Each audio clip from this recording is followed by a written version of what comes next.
Kailan ka pa naging pastor, Bal Santos Matubang, at pabasa-basa ka pa ng Biblia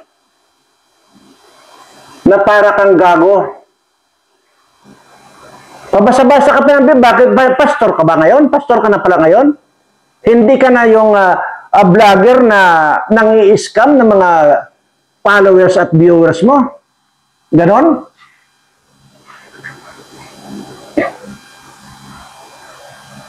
Huwag kang manghusga dahil unang-una, nabubuhay ka dito sa pagkukuha ng mga video, tapos din sa mga maranita at mga mahihirap na nga nating kababayan, videohan mo ng videohan, tapos i-upload mo sa iyong YouTube channel para makaingganyo ka ng mga magbibigay sa iyo ng limos. Ano ang tawag diyan? Poverty porn. Yun po yung sinasabi ko na huwag kayong kuhan, mga kababayan. Hindi yung nakita nyo na namimigay ng grocery, nagpapatayo ng bahay, namimigay ng bigas.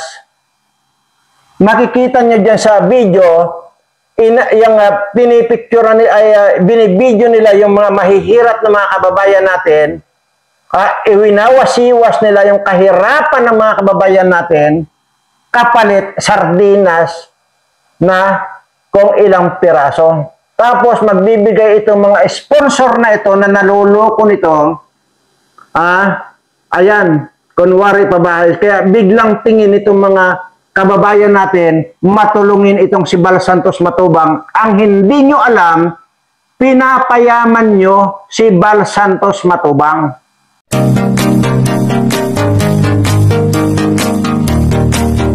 Ayan po, at isa pong mapagpalang pagbati ang aking ipinapahatid sa lahat po ng aking mga subscribers, followers at mga viewers, na sana po ay malayo kayo sa kapamakan at lalong higit maiwas kayo dito sa mga politikong mga kawatan. Ayan po, at grabe, magmula 1:30 kahapon na madaling araw dumating si Alice Goo, nakatutok na tayo doon.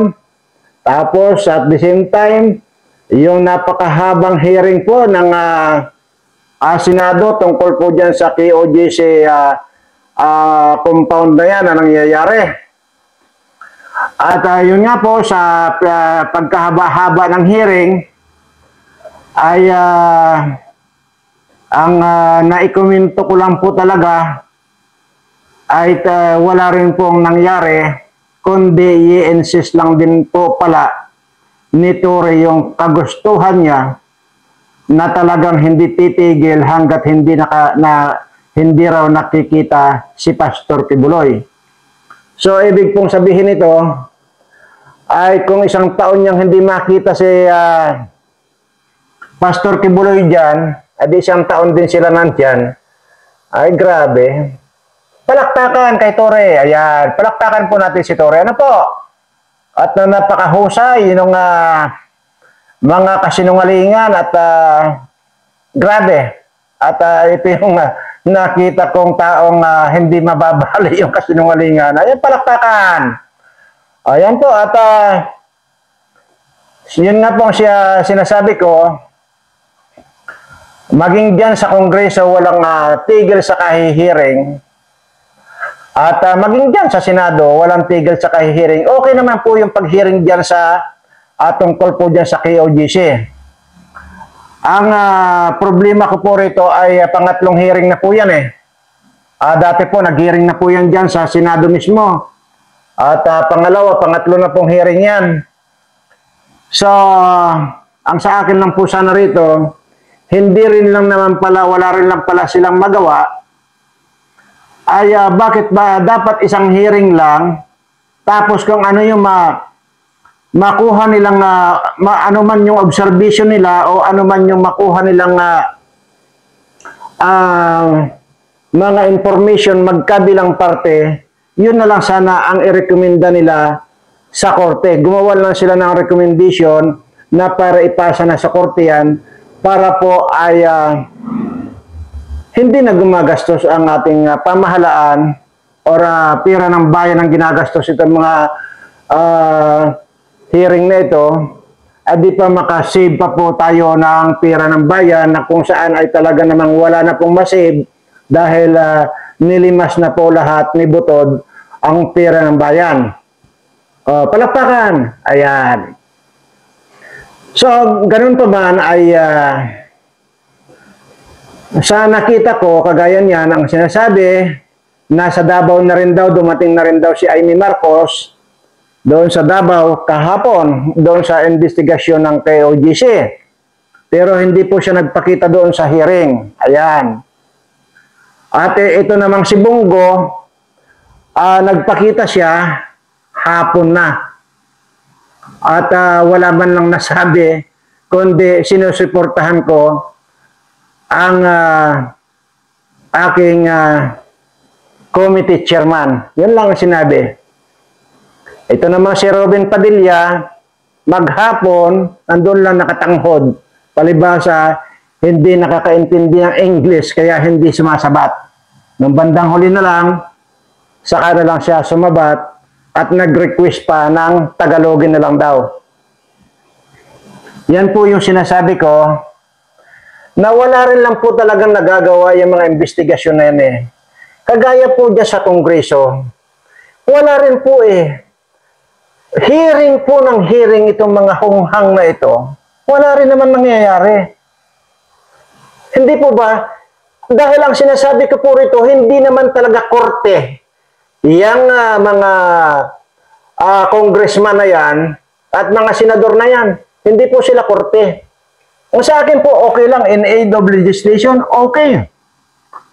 Pero ang sinasabi ko po rito, once na mapakinggan nila yung magkabilang panig at pagkatapos silang timbangin, hindi gumawa agad sila ng conclusion or resolution para sa ganon, ipasa na nila sa korte at bahala na ang korte mag-determine kung ano-ano yung mga na-commit ng mga initong magkabilang panig. Hindi po ba? Kagaya po kay Alice Go. Tingnan mo, ang daming hearing dyan sa Senado magmula pa noon.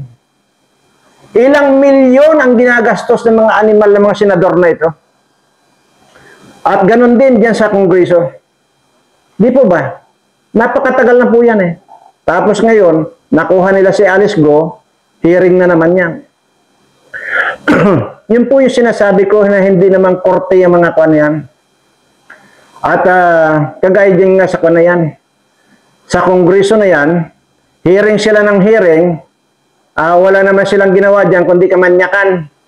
Pati yung si Cassandra o minamanyak nitong congressman na King Koy na ito. Kaya yun po yung sinasabi ko. So, yun po yung obserbasyon ko doon sa akin pong napanood na pagkahaba-haba ng hearing at inaantay ko kung ano ang positive result or magandang resulta doon sa hearing dyan sa KOJC nitong mga senador na ito. At patapos na lang at wala talaga akong makita maliban sa nabuhayan ako ng loob doon sana parang magpipirmahan yata yung detector na yon at kung kwan magpipirmahan sila ni Tory at saka yung abogado ng KOJC tapos nag 1 minute suspension nung pagbalik hindi na pinag-usapan. So ibig sabihin po zero yung naging resulta ng pagkahaba-habang hearing. Ayan po. Nakikita nyo na mga kababayan. At aywan ko kung hanggang kailan na matatapos itong kaguluhan at pagsasakripisyo nitong ating mga member ng TOJC. na kung saan po talaga ay kitang-kita mo na yung talagang pagiging desperado na nilang lahat dahil parang wala silang kakampi. At maliban in fairness naman kay Bato de la Rosa, nakita naman natin na talagang kung naman siya, kumbaga parang nandoon din yung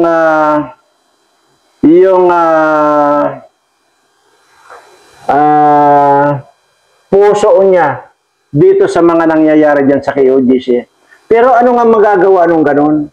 Ay hindi naman sila batas, hindi naman sila judge or ano, kundi ang ginagawa lang nila, mag-imbestiga lang ng mag-imbestiga na wala man talagang patutunguhan.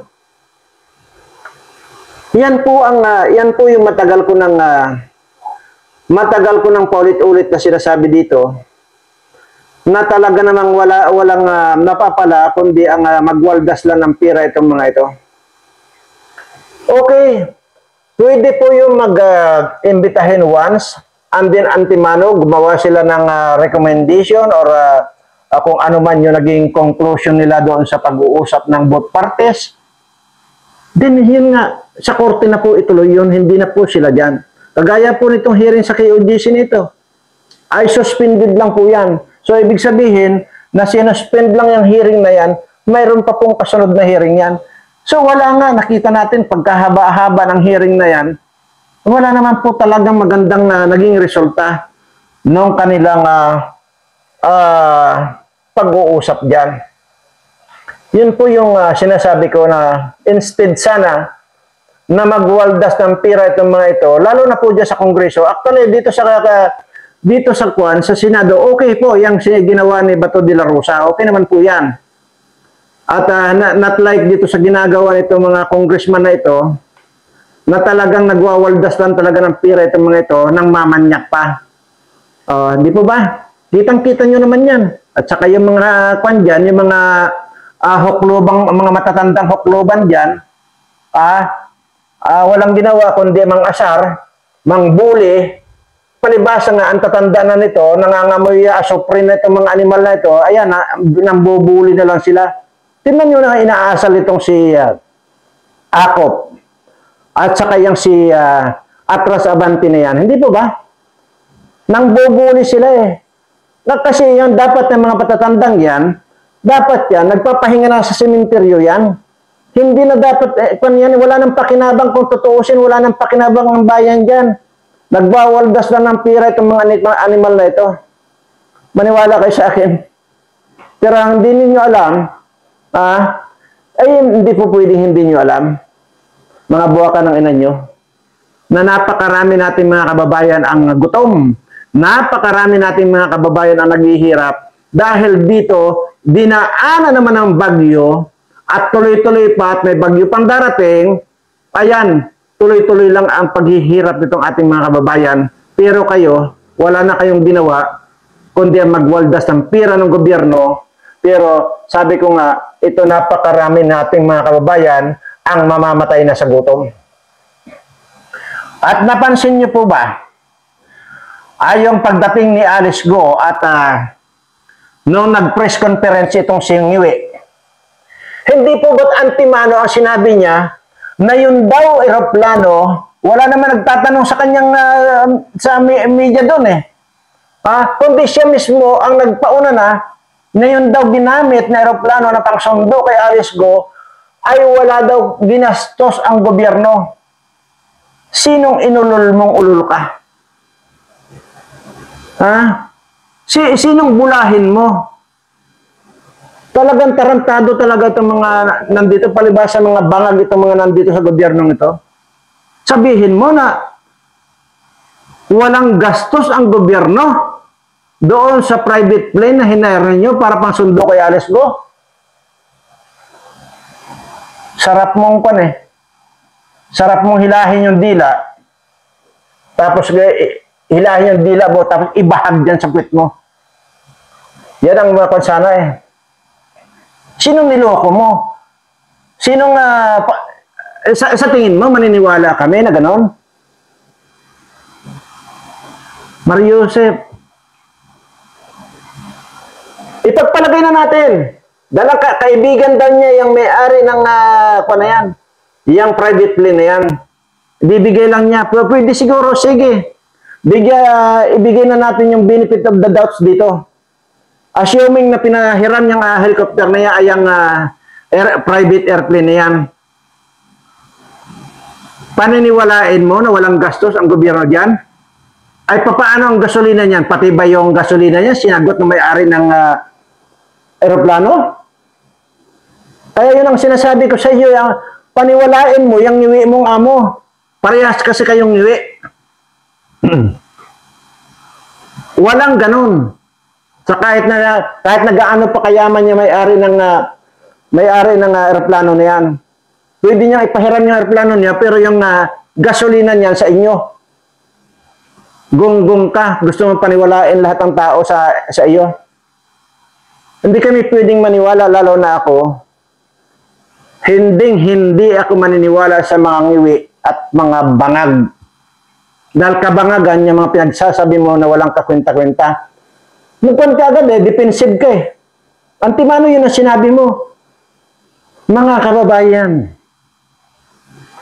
para lang po sa inyong impormasyon, yun pong aeroplano na pinangsundo kay Goo, wala pong gastos ang gobyerno, kahit 5. Hindi ba't ganun din ang sinasabi nitong bangag mong amo na yung mga pulis na pumunta sa POGC, pumasok sila ng walang baril kahit isa? Di ba? Ay, ang tawag dyan, talagang mga bangag na kayong lahat, ng hayop kayo.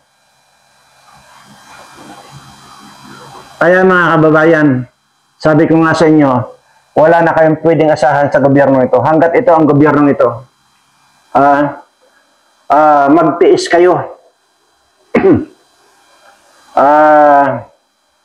Humingi kayo ng doon sa pumunta kayo sa pier, tapos humingi kayo ng mga ganito kalalaking lubid doon sa mga barko, at yan ang pang sinturon ninyo, sa sikmura ninyo, para hindi sumakit pag nagugutom kayo. Yan ang gawin ninyo.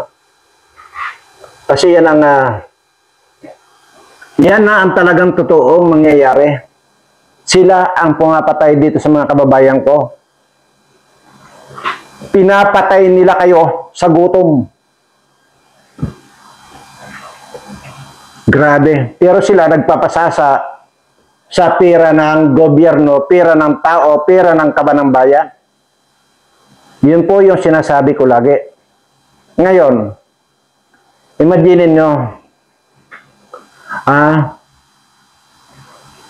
susunduin si Alice Go. Tapos, pinagpaunahan na rin ni Abalos na ang sinasabi niya, huwag kang matakot, Alice Go. Basta sabihin mo lang kung sino-sino yung mga matataas na taong yan.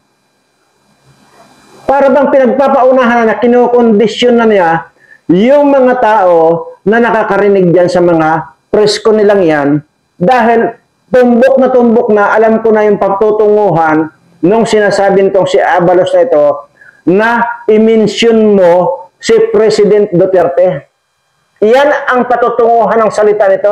Imaginin mo, pipilitin mo si Alice Go na magsabi at ibulgar lahat yung mga kasabwat niya matataas na tao.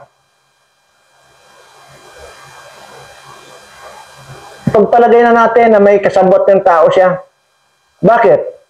Ayan nga ang yumayaman di ba? Yan ang nakabili ng helicopter din at saka yung McLarens na sasakyan. Magkano yung McLarens? Dinaig pa nga ako ng hayop na yan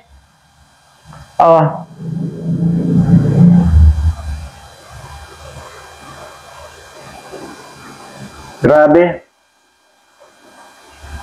Si Cassandra 25 years old lang. Bilyones na ang pera. Sige, tingnan mo yan.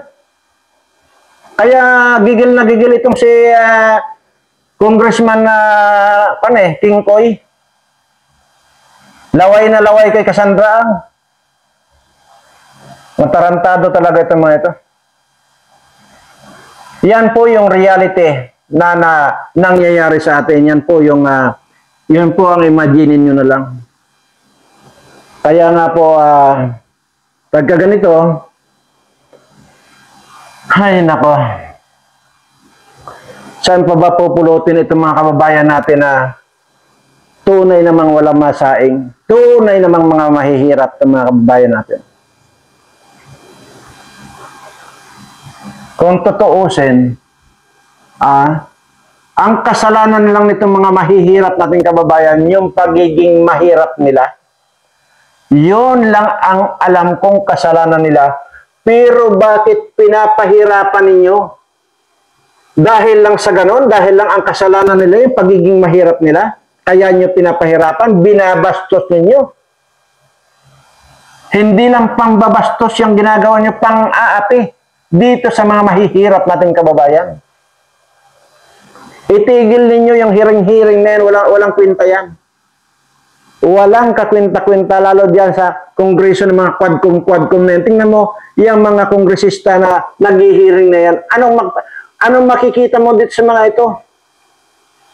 Bukod na sa ang papangit, mga mukhang ulupong, mga mukhang daga, mga mukhang kanggaro, mga mukhang karang-karangan. Di ba? Tingnan ninyo yung kwan. Yung mga mukha nito, mga ito. Meron pa dyan mukhang television. Oh. Meron pa dyan yung matanda na matandang hukluban na, mamamatay na lang, nambubuli pa dyan sa mga resource person nila. Di ba? Yung mga matatanda dyan. Yung sinabi ko nga dyan, si Paduano na, member ng Alex Bong kaya Brigades na yan. Ayaw ko, ba't buhay pa yan hanggang ngayon?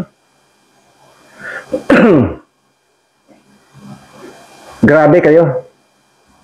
At mas abante na yan,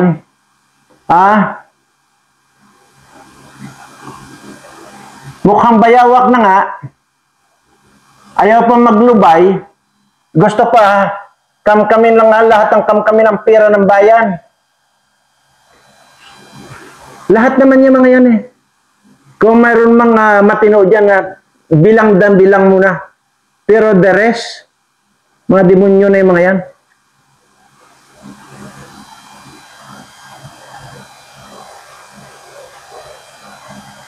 Ganun po.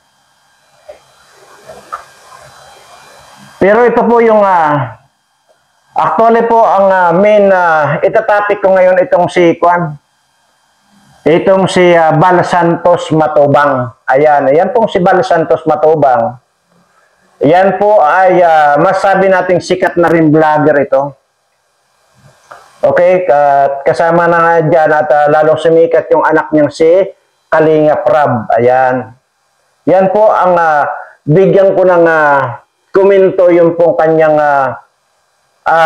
live dong nakaraang araw. Hindi ko lang nakomentuhan yon dahil nga busy po ako. So, ngayon ko po komentuhan yan. Yun pong sinasabi nitong si Bal Santos Matubang na ito na ang KOGC daw ay isang kulto. Mr. Matubang, para sa akin, ang pakialaman mo na lang, yung mamalimos ka dyan sa mga, tawag dito, yung mga nagbibigay ng limos sa iyo. Diyan ka na lang mag-concentrate. Huwag mo nang pakialaman itong mga KOGC na ito. Unang-una, hindi mo mapapatunayan niya na kulto ang KOGC. Huwag mong antayin napuntahan kita dyan sa Bicol at hilahin ko yung dila mo. Kaya kung sino makakapanood dito, iparating nyo dito kay Kalinga Prab na pagsabihan niya yung tatay niya.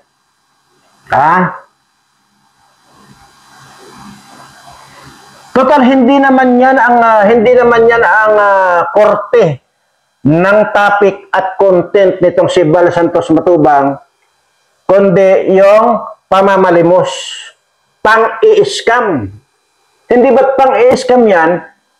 Nakukuha ka ng mga, yung mga, uutuin mo yung mga tao na sasabihin mo na mag-donate kayo dahil pababahayan ko si ganito, pababahayan ko si ganon. Di po ba? Ngayon, baka hindi nyo nalalaman, kaya nga yumabang yan, yumaman din yan, kasi malaki na rin nga ang bahay niyan, saka i-scam sa mga kanyang mga followers, mga subscribers at mga viewers niya. Dahil nga, sa biglang tingin, matulungin itong si Bal Santos Matubang. Sa biglang tingin po yun. Pero ang hindi nyo po alam, yun pong mga ibinibigay ng mga sponsor, baka mas malaki pa nga sa kalahati yung naibibigay, na igagastos sila dyan sa mga pabahay na yan, at yung iba, mas malaki pa siguro yung ibinubulsan yan. Kalokohan. Kailan ka pa naging pastor, Bal Santos Matubang, at pabasa-basa ka pa ng Biblia na para kang gago? Pabasa-basa ka pa ng Biblia. Bakit? Pastor ka ba ngayon? Pastor ka na pala ngayon? Hindi ka na yung vlogger na nangi-scam ng mga followers at viewers mo. Ganon?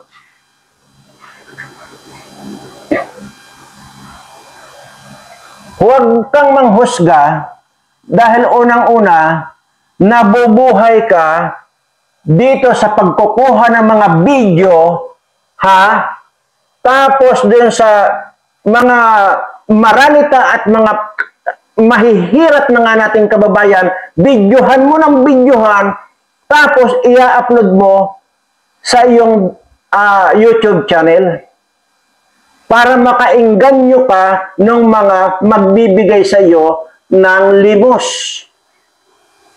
Ano ang tawag dyan? Poverty porn. Yun po yung sinasabi ko na huwag kayong kuhan, mga kababayan. Hindi yung nakita nyo na namimigay ng grocery, nagpapatayo ng bahay, namimigay ng bigas, makikita nyo dyan sa video, yung pinipicture binibidyo nila yung mga mahihirat na mga kababayan natin, iwinawasiwas nila yung kahirapan ng mga kababayan natin, kapalit sardinas na kung ilang piraso. Tapos magbibigay itong mga sponsor na ito na naluloko nito, ayan, kunwari pabahay. Kaya biglang tingin itong mga kababayan natin, matulungin itong si Bal Santos Matubang. Ang hindi nyo alam, pinapayaman nyo si Bal Santos Matubang. Yun ang hindi nyo alam. Kasi nga, ang tao kasi ngayon pag nakikita, hindi po ba yung sinasabi ko? Hindi nyo po ba nagigits yung sinasabi ko? Na lagi ko po sinasabi rito, kung lahat ng itong mga tinutulungan ko ay binibidyo ko at ina-upload ko dito sa channel kong Birana Live Studio TV, hindi po ba sigurado ako napakaraming magsusubscribe sa akin? Pero hindi ko nga po magawa yung ganong style dahil unang-una, mahihirap na nga itong mga taong ito, bibidyohan mo yung kahirapan nila, i-upload mo sa YouTube channel mo para makakuha ka lang ng mga sponsor, makakuha ka lang ng mga magbibigay ng limos sa iyo. Ang hihirap ng mga taong ito, ganun ang gagawin mo na ginagawa mong parang mga aso. Mahihirap na nga ito, pinagkakakitaan mo, Bal Santos Matubang. Hindi ko alam kung itong mga kababayan natin kung marunong bang mag-analysis itong mga kababayan natin. Una, kung ba binidyuhan ni Bal Santos Matubang yung hirap na yon? Hindi ngayon ang ginawa mo, tapos binigyan nila ng binigyan niya ng isang sakong bigas, binigyan niya ng grocery. Anong tingin nyo?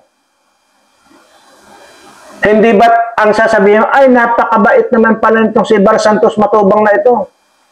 Subscribe agad din nyo. Magpapadala agad kayo ng alimos sa kanya. Pero ang hindi nyo alam, siya ang pinapayaman ninyo. Nakita nyo, nagpapabahay siya, pero hindi naman niya pira. Galing nga yan sa mga sponsor na naluluko nito na akala magandang, mahusay na tao at mabait na tao to si Bar Santos Matubang. Ang hindi nyo alam, demonyo ito.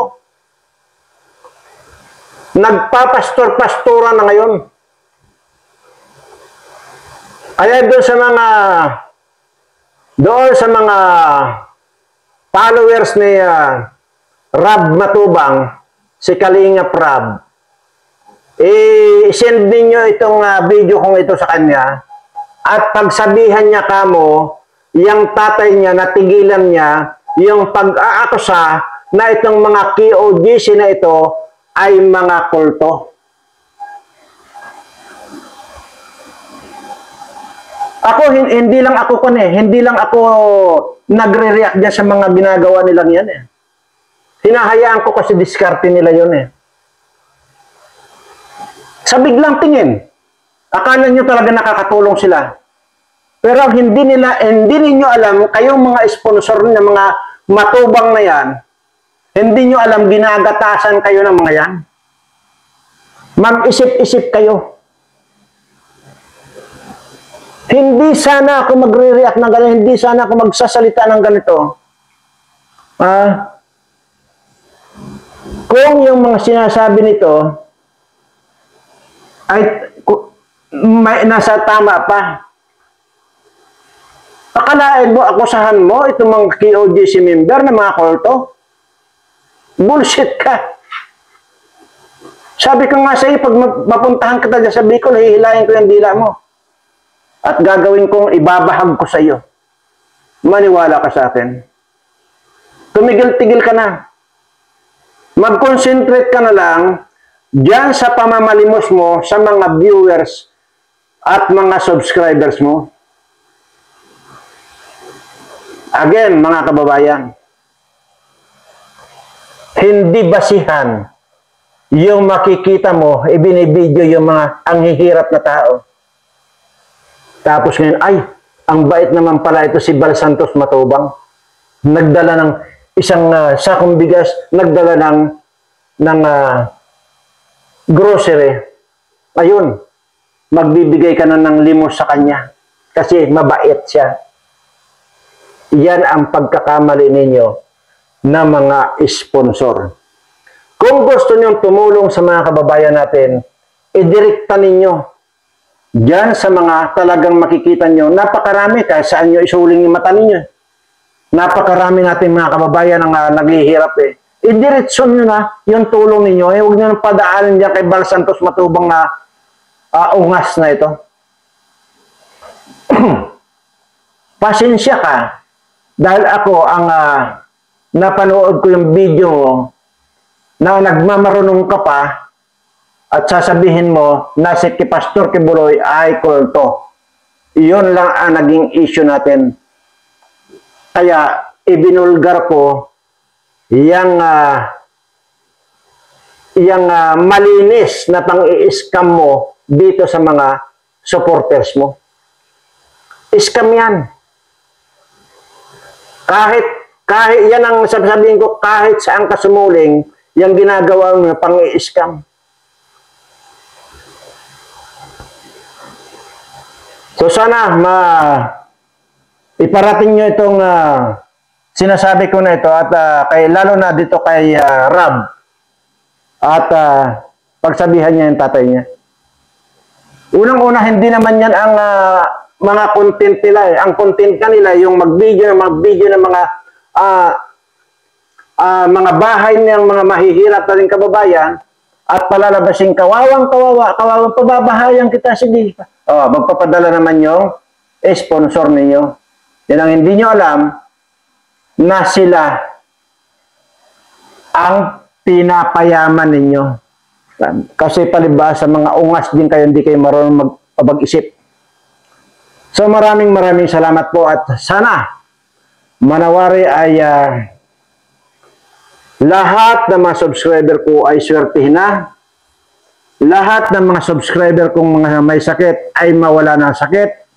Yung mga subscriber kong may mga problema, sana mawala na rin yan. At maraming salamat po at mahal na mahal ko po kayong lahat.